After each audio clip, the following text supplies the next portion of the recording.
안녕하십니까. 12월 17일 산업뉴스입니다. 서로 다른 영역의 벤처업체 3곳이 의기투합해 세계가 주목하는 아이디어 상품을 개발했습니다. 벤처업계가 가지는 규모와 인력의 한계를 뛰어넘어 상생할 수 있는 새로운 모델로 평가됩니다. 강신일 기자의 보도입니다. 디자인과 실용성은 물론 안전성이 돋보이는 부유식 가습기입니다.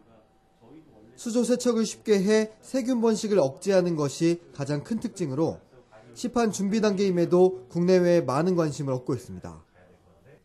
이 가습기의 시작은 아이디어만큼이나 독특합니다. 인하대학교 벤처관에 입주해 있는 벤처업체 3곳의 합작품이기 때문입니다.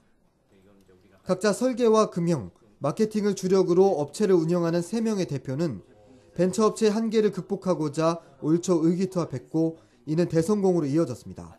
저희는 벤처 스터디 그룹으로 먼저 시작을 했고요. 3개사가 다 자기 잘하는 분야가 다릅니다.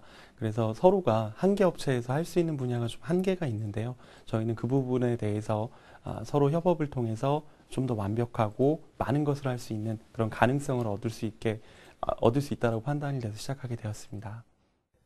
벤처업체 간 협업은 불가능한 것이 통상적이지만 이들은 달랐습니다. 각자 대표라는 책임감이 컸기에 짧은 기간 동안 큰 성과를 낼 수 있었습니다. 청년 기업이다 보니 서로 부족한 부분도 있고 또 욕심도 있고 의욕도 있고 어떨 때 보면 부족한 부분 많이 있습니다.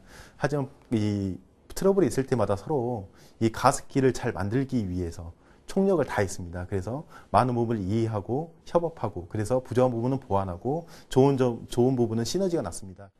제품은 호흡기 질환 잔여를 위해 아이디어를 낸 서동진 대표의 처음 목표를 잊지 않고 청결과 편리함을 강조했습니다.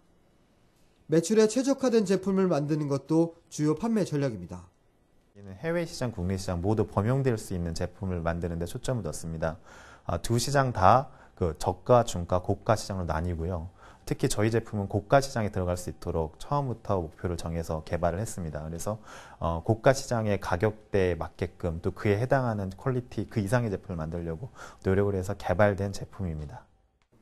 향후 다양한 협업을 구상하고 있는 이들은 열정과 배려가 벤처업체 간의 상생을 가능하게 한다는 것을 실천으로 보여주고 있습니다. 산업뉴스 강신일입니다. 반도체와 휴대전화, 정보통신 기술을 제외한 이른바 BICT 산업이 14년 연속 무역수지 적자를 기록할 전망입니다.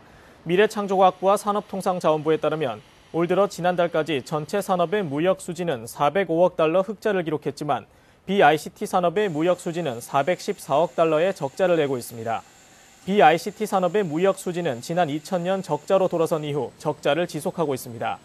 이에 따라 BICT 사업의 무역수지 흑자를 위해서는 기술 개발을 통해 수출 단가를 높여야 한다는 주장이 제기되고 있습니다.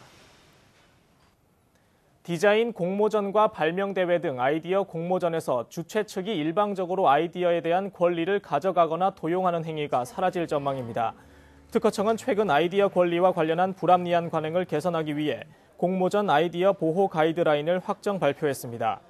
가이드라인에 따르면 공모전 주최기관은 응모된 아이디어 권리의 제한자 귀속과 아이디어 도용 유출 방지를 위한 비밀 유지, 아이디어 제안자에게 다양한 분쟁 해결 수단 선택 기회의 제공 등을 준수해야 합니다. 국내 대기업 10곳 중 8곳은 내년 경제 여건이 올해와 비슷하거나 조금 개선될 것이라고 예상했습니다. 전국경제인연합회가 대기업 366개사를 대상으로 조사한 결과 내년 우리나라의 전반적인 경제 여건이 올해와 비교해 비슷할 것이라는 대답이 전체의 44.8%였습니다.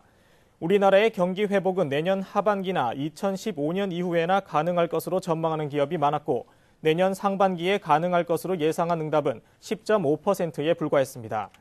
기업이 느끼는 경영상의 어려움은 매출 부진이 가장 높았고 정부가 가장 역점을 둬야 할 부분은 72.9%가 경제 활성화 정책이라고 답했습니다. 이어서 주요 산업 단신입니다. 은행의 기업 대출 중 개인 사업자 대출 비중이 상승해 30%에 육박한 것으로 나타났습니다. 은행의 기업 대출 중 개인 사업자 비중은 중소기업 지원을 강조하는 현 정부 출범 이후 증가세가 계속되고 있습니다. 한국무역협회 국제무역연구원 보고서에 따르면 우리나라 서비스업의 노동 생산성이 유럽 선진국의 70% 수준에 그쳐 서비스 혁신이 필요한 것으로 나타났습니다. 저조한 연구개발 투자와 선진국의 2배 규모의 자영업자 비중이 주 원인으로 지목되고 있습니다. 기업과 근로자가 여행 경비를 공동으로 적립해 휴가를 떠나도록 하는 근로자 휴가 지원 제도가 내년 1월 시범 도입됩니다. 한국관광공사는 오는 31일까지 기업의 신청을 받아 시범 실시 대상을 선정할 예정입니다. 올해 우리나라 인터넷 이용자 수가 4천만 명을 넘어선 것으로 나타났습니다. 10가구 중 8가구가 스마트폰을 보유하는 등 스마트폰 보급은 늘었지만 컴퓨터 보급률은 9년 만에 처음으로 하락했습니다.